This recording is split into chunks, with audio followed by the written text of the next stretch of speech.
yang ke-142 kita akan bahas hikmah yang ke-71 di dalam kitab Al-Hikam nomor 49 baris 7 dari atas. Beliau mengemukakan Bismillahirrahmanirrahim, ma qadaka syai'an mislal wahmi. Ma qadaka, tidak ada sesuatu yang menuntut dirimu syai'an, pada sesuatu kehinaan atau kerendahan, mislal wahmi, seumpama angan-angan kosong. Sebelum jauh ke sana, karena bentar lagi ada nisfu Sya'ban. Nisfu Sya'ban itu berarti separuh daripada bulan Sya'ban, di mana konon katanya yang namanya Sya'ban itu luar biasa mulianya, karena di dalam Al-Quran termaktub. Kemudian juga yang namanya itu Sya'ban itu bisa menjadikan momen kita untuk apa? Untuk kita bersiap-siap. Bersiap-siap untuk apa? Menyambut bulan suci Ramadan. Untuk itu, mari kita sama-sama mulai sekarang untuk kita siapkan diri masing-masing. Apabila nanti kita di suatu Ramadan mendapatkan kesuksesan dan kita mendapatkan pahala yang sangat luar biasa yang Allah Subhanahu wa taala berikan kepada orang-orang yang Allah Subhanahu wa taala panggil di bulan Ramadan, maka kita siapkan dari sekarang. Dan di bulan Sya'ban ini, di mana Allah Subhanahu wa taala muliakan, kemudian kita sebagai pemeluk agama Islam haruslah kita memperhatikan hal itu, karena satu di bulan Sya'ban tadi akan ditinggikan, akan dilipat gandakan amal-amal yang ada di bulan Sya'ban. Hadisnya ada riwayat At-Tirmidzi, di mana Allah Subhanahu wa taala khusus di bulan Sya'ban itu dilipat gandakan. Kemudian juga yang namanya Sya'ban itu bulan di mana orang itu diringankan untuk berbuat amal-amal kesolehan, amal-amal baik. Jadi seperti puasa saja. Kalau itu orang yang benar-benar ya imannya pada Allah teruji, maka yang namanya Sya'ban ini akan ringan berpuasa, sebagaimana orang berpuasa pada bulan Ramadan. Ya, itu. Mesti pada puasa. Beli Ramadan, beli Sya'ban, abot kabeh. Nah, tapi kalau orang yang tadi teruji keimanannya, kemudian dipanggil Allah Subhanahu wa taala, ya ayyuhalladzina amanu, ringan berpuasa. Ya, makanya ringan berpuasa setelah Ramadan itu ada di bulan Sya'ban. Makanya orang-orang yang punya punten utang sama Allah berupa puasa, selesaikan di bulan ini. Ya. Karena insya Allah itu akan dipermudah. Kemudian juga yang namanya ini bulan Sya'ban, Syahrun Mubarak, bulan yang penuh dengan keberkahan. Ya, keberkahan. Artinya banyak kebaikan yang Allah Subhanahu wa taala limpahkan pada bulan itu. Kemudian juga salah satu di mana Allah Subhanahu wa taala itu memberikan amnesti, ampunan-ampunan yang sangat luar biasa atas kesalahan-kesalahan kita. Itu di bulan ini Allah Subhanahu wa taala akan ampuni. Ya, bagi siapa? Ya orang yang mau. Mau apa? Ya mau memperbaiki dirinya dengan Allah Subhanahu wa taala, dengan kata lain bertobat. Banyak beristighfar pada Allah Subhanahu wa taala.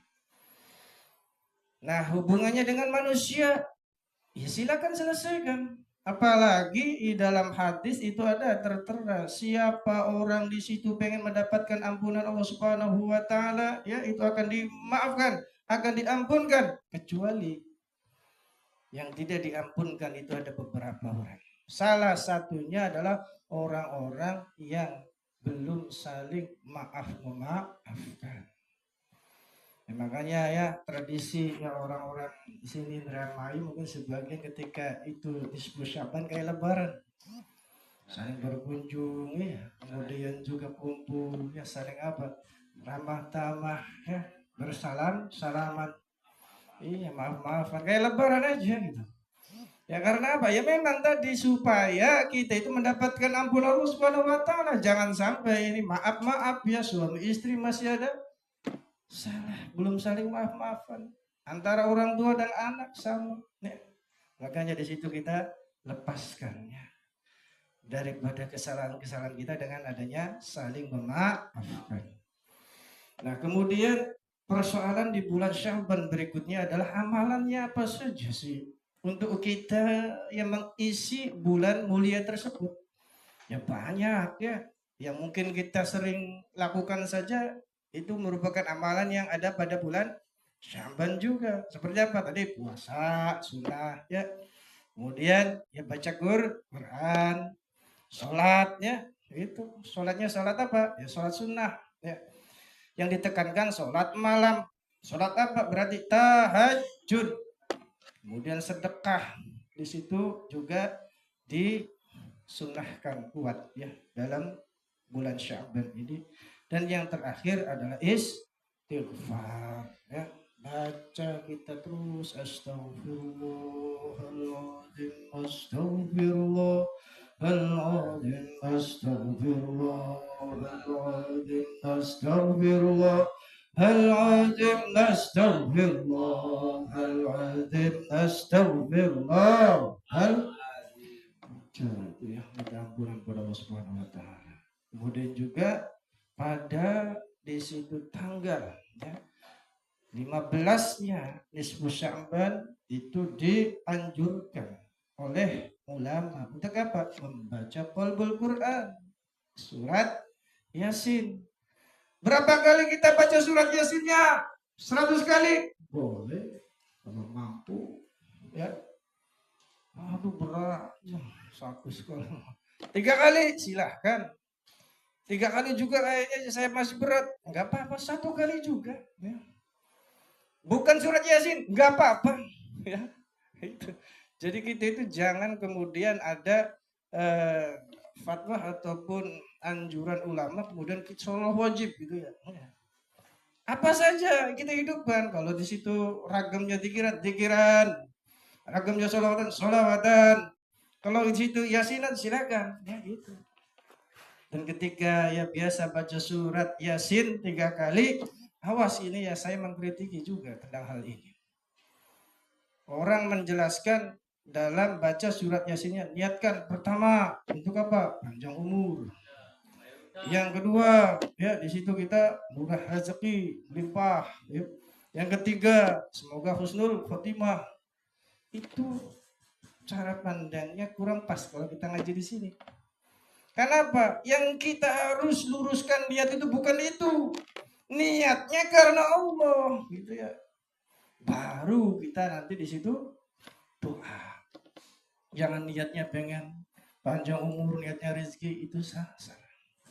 Niatnya lillahi ta'ala, kemudian kita baca itu ya yang namanya surat tersebut atau yang lainnya, baru kita berdoa. Berdoa pun kita ya jangan langsung ujuk-ujuk panjang umur, rezeki, husnul khotimah, jangan itu. Yang adanya ditekankan gitu kan ya.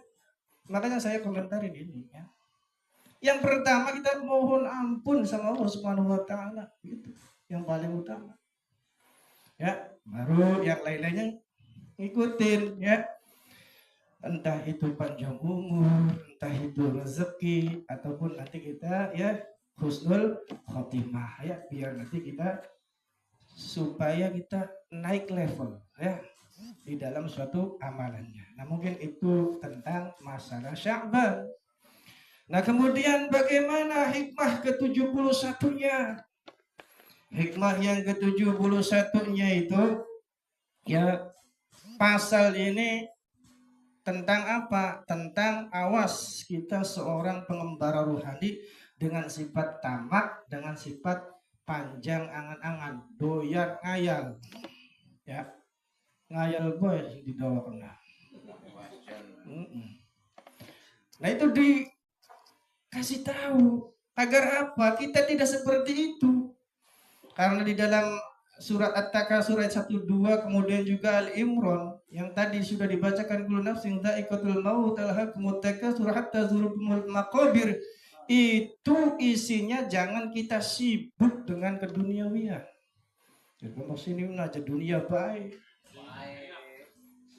Ya.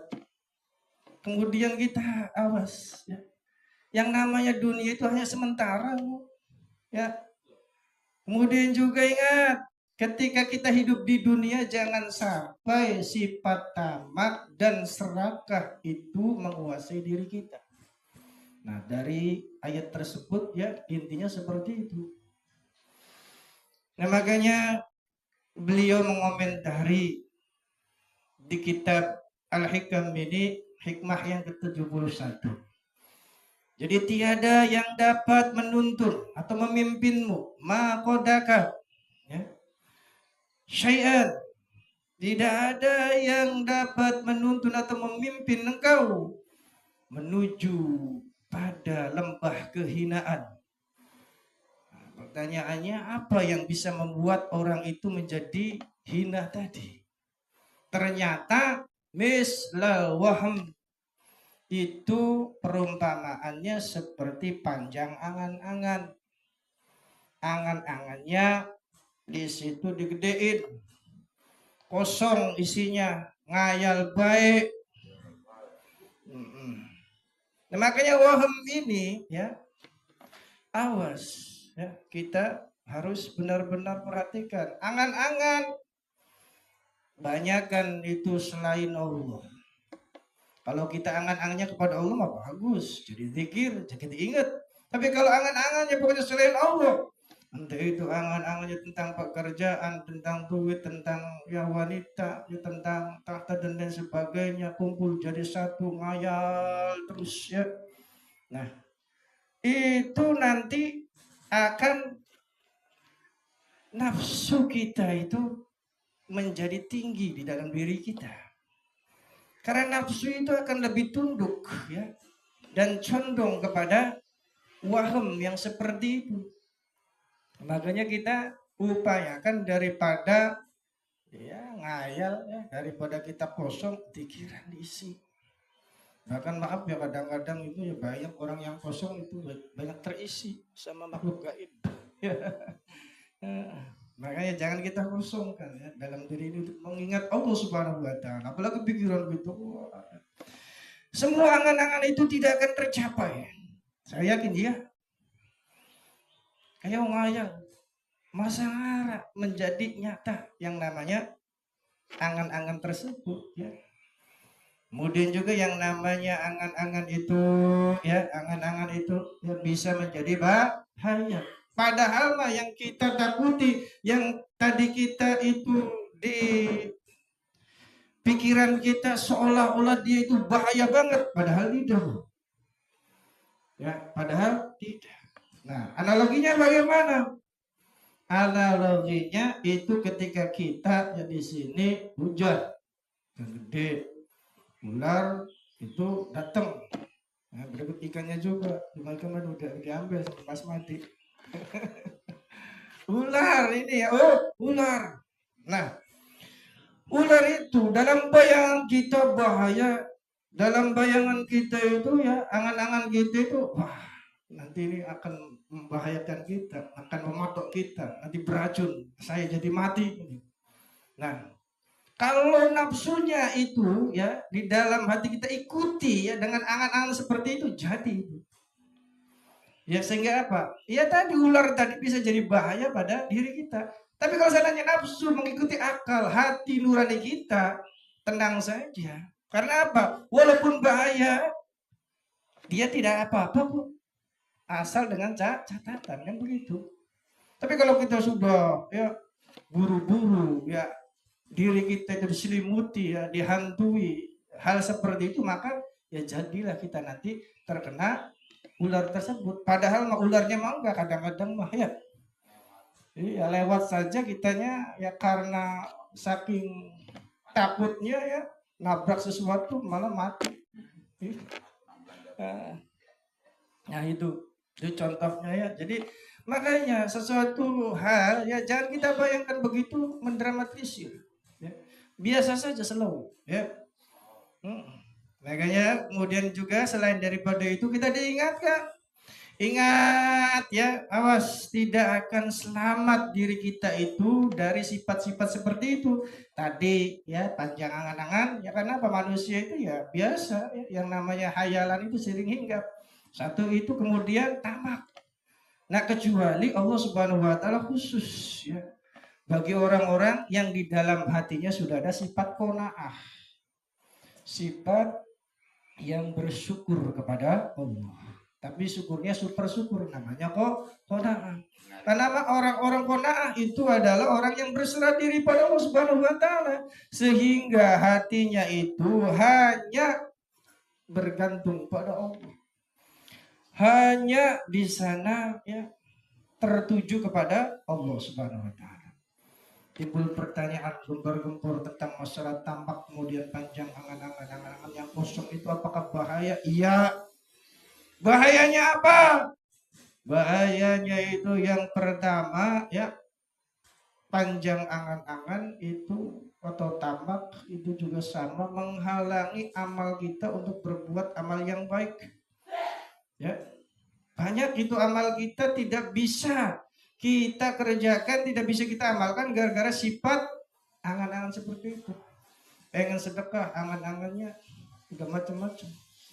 Jadi enggak jadi. Ya, tamak juga sama. Karena dirinya itu prioritas utama di dunia sehingga apa? Pengen beramal terhenti lagi. Jadi yang pertama ya menghalangi amal soleh.